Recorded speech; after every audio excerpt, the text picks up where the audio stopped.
ayant rencontré à l'époque des gens de l'INSEE leur disant, pas moi tout seul, en disant enfin c'est scandaleux que vous publiez uniquement le taux de chômage chez les jeunes et pas le poids du chômage, je vais venir sur cette distinction, ils nous répondaient mais nous avons des ordres.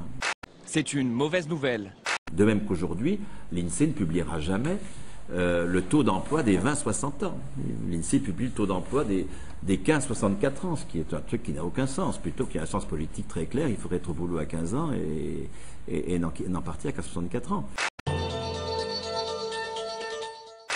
Donc les statistiques sont évidemment l'objet d'une manipulation politique permanente. Et les statisticiens de l'INSEE, même s'ils se battent à l'intérieur de leur institution, n'ont pas toujours la possibilité de faire ce qu'ils veulent, évidemment. Les jeunes de moins de 25 ans et les seniors de plus de 50 ans sont touchés de plein fouet. Ce constat sans appel figure dans l'enquête annuelle sur l'emploi publiée par l'INSEE.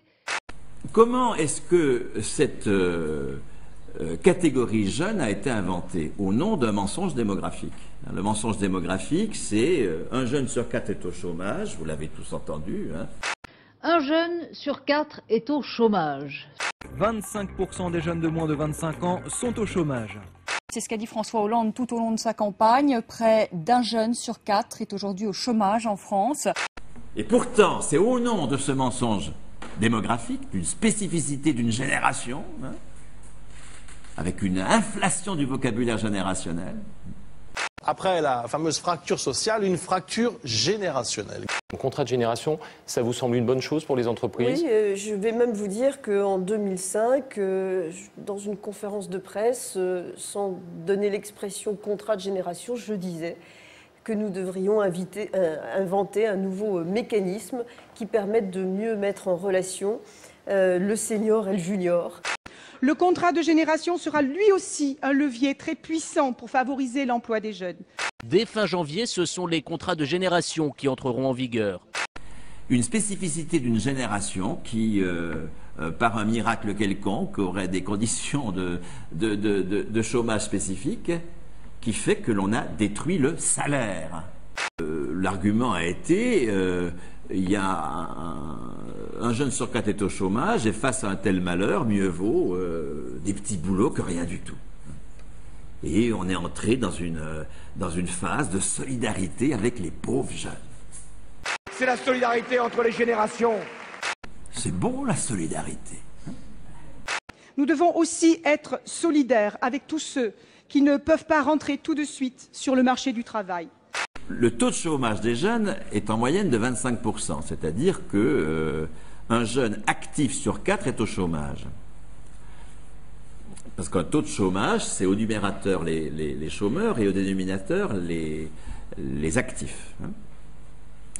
Si maintenant on en conclut qu'un jeune sur 4 est au chômage, évidemment, on ment. Un jeune sur 4 est au chômage. C'est un jeune actif sur 4 qui est au chômage. Or, 70% des jeunes, les jeunes c'est les 18-25 ans, 70% des jeunes sont à l'école. Il n'y a qu'un jeune sur 3 qui est sur le marché du travail. 30% sont actifs. Donc, un taux de chômage de 30%, c'est un poids du chômage. Le poids du chômage, c'est les chômeurs rapportés à la population totale. Donc, pas seulement la population active, mais la population totale. Le poids du chômage, il est de un quart de 30%. Un quart de 30%, 7,5%, environ 1 sur 12. Ce qui est très exactement le poids du chômage que l'on rencontre dans toutes les tranches d'âge. Je vais quand même faire un petit crochet sur, on a tendance à dire quand il y a 25% de taux de chômage qu'il y a un jeune sur 4 qui est au chômage. Vous l'avez dit dans l'introduction, il ne faut pas dire ça. C'est un jeune sur 4 qui sort du marché du travail qui est au chômage. Si on ramène ça au nombre de jeunes, c'est 8%. Il n'y a aucune spécificité de poids du chômage des jeunes.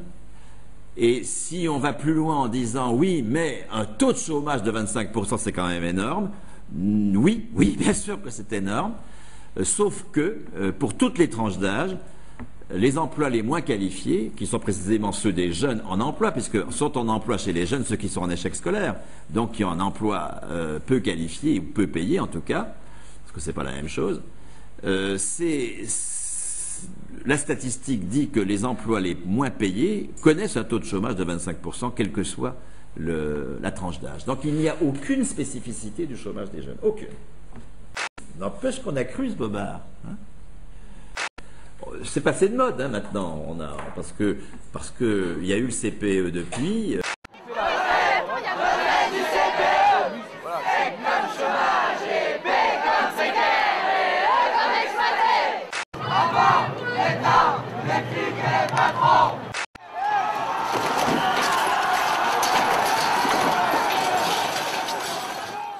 Les jeunes commencent à refuser de servir de main-d'œuvre de réserve.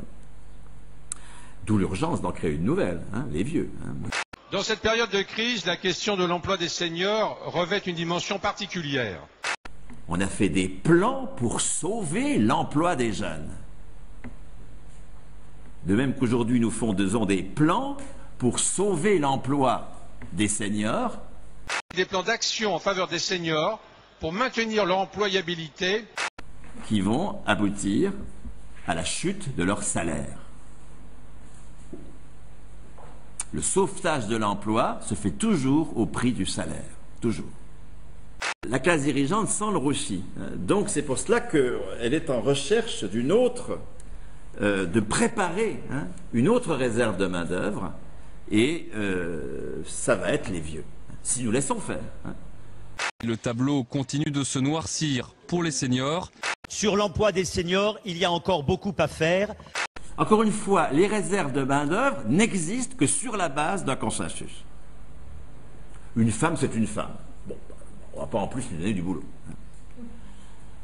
Ça ne marche plus. Mais c'était le consensus des années 50. Au point que nous sommes convaincus qu'il y avait plein emploi dans les années 50-60. La France était en plein emploi il y a 30 ans. Nous en sommes convaincus.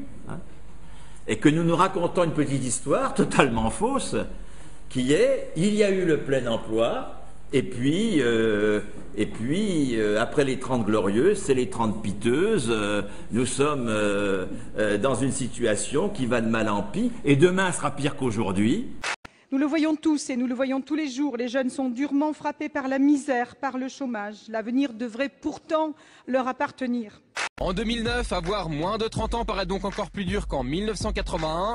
Dans la conviction que demain sera pire qu'aujourd'hui, il y a une réinvention de l'histoire complète. Un passé qui aurait été heureux et un présent qui serait plus malheureux que le passé et un demain qui sera plus malheureux que le présent. Le chômage des jeunes, c'est-à-dire celui des 15-24 ans pour les statistiques, est devenu un vrai problème de société. Pour toute une génération, l'avenir s'assombrit. Les moins de 25 ans sont les premiers touchés par le chômage en France. Et là encore, les 15-24 ans risquent d'être les plus touchés. Nous sommes la première génération. Et la statistique existe depuis longtemps, qui pense que ces enfants auront un sort inférieur à la sienne. La première. Jamais nous n'avons connu ça dans notre pays. On est le pays en Europe dans lequel nous avons plus de 3 Français sur 4 qui pensent que leurs enfants vivront moins bien qu'eux. Tous les rapports sur la jeunesse sont alarmants, vous avez raison de le souligner. Les Français aujourd'hui sont extrêmement pessimistes. Il est bien loin le temps du plein emploi, celui de l'après-guerre, des 30 glorieuses. Il faut rétablir là aussi la vérité dans cette affaire. Sortir ces représentations que nous nous forgeons comme légitimation de notre démission collective. À l'époque des industries florissantes, le chômage oscille entre 2 et 5% de la population active. Le taux d'emploi des 20-60 ans, qui est le seul qui ait un sens, parce qu'en dessous de 20 ans on est à l'école, après 60 ans on est en retraite. Le taux d'emploi des 20-60 ans était de 67% au recensement de 62. 67%. En 62, au recensement de 62. En pleine 30 glorieuses, donc, comme on dit. Le taux d'emploi des 20-60 ans est aujourd'hui de 76%. 76%. Donc, nous sommes beaucoup plus proches du plein emploi aujourd'hui que pendant les 30 glorieuses. Encore une fois, on oublie toujours dans les 30 glorieuses que c'est le plein emploi des hommes. En 1946, la notion de salaire féminin inférieur à celui des hommes est supprimée. Il faut attendre 1965 pour qu'elles puissent exercer une activité professionnelle sans le consentement préalable de leur mari. En 1972, l'égalité de rémunération est enfin inscrite dans la loi. Les jeunes ont remplacé les femmes ont remplacé l'exode rural, ont remplacé l'immigration. On est jeune biographiquement, bien sûr, hein, qu'il y ait ici des hommes et des femmes, des gens d'âge différents, tout ça, oui. Mais une chose est une caractéristique biographique, d'accord? Toute autre chose est une catégorie de l'action publique. Hein. Jusqu'à présent, on a toujours considéré la femme comme un être inférieur. Au-delà des revendications de salaire, c'est tout le problème du travail des femmes et de leur insertion dans la production qui est posé. Vous voyez l'extrême danger qu'il y a à naturaliser des caractères biographiques comme le genre, comme l'âge, comme la nationalité, en fait, etc. Dès qu'on naturalise cela, on entre dans des voies extrêmement régressives. Hein. Il est de notre responsabilité de trouver de nouvelles façons de soutenir les jeunes en difficulté. Vous le savez, la jeunesse, c'est la priorité du mandat de François Hollande.